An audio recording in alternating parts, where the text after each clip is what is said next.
Sabe como era um homem no século XX? Não precisamos mais de Deus.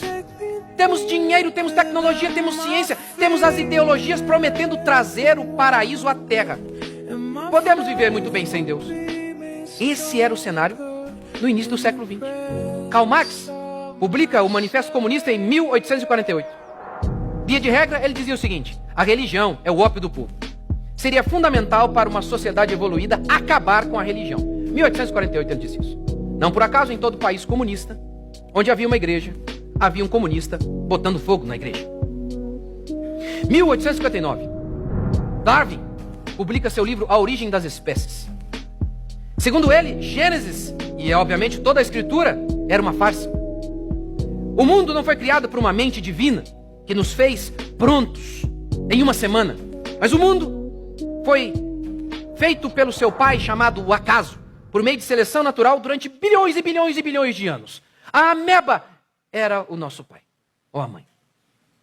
Ele publicou isso. Depois, 1857, Augusto Comte faleceu. Sabe quem foi esse carinha? Ele é o inventor do positivismo. A crença dele é basicamente o seguinte: a teologia e a filosofia, infância da alma humana. Crendice. A única fonte de conhecimento é a ciência, disse esse cara.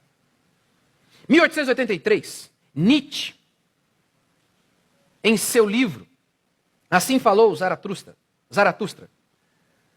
ele disse o seguinte: Deus está morto. Com isso querendo dizer que a influência na crença de um Deus tradicional do cristianismo, que moldava a moral, que era o fundamento da moral e da existência, isso havia se perdido. Essa influência havia se perdido. Estamos livres. A tecnologia é o nosso Deus. O socialismo, ele vai trazer o paraíso na terra. A gente nem precisa de paraíso amanhã, porque isso aqui vai virar o paraíso. Assim o homem entrou no século passado. Assim o filho pródigo saiu de casa, cheio de dinheiro no bolso, feliz, dizendo: hoje eu vou arrebentar, ninguém me segura. Qual foi o resultado do filho pródigo? Comendo com porcos. Qual foi o resultado do século passado? 1914, Primeira Guerra Mundial. 1939, Segunda Guerra Mundial. Matou mais gente do que todas as guerras em toda a história.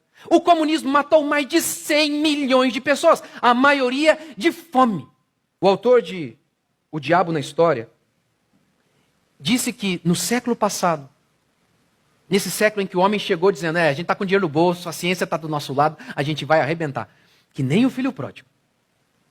Nesse século, diz o autor de O Diabo na História, ele diz assim: o diabo, como poucas vezes na história, ele se encarnou no século passado através dessas ideologias.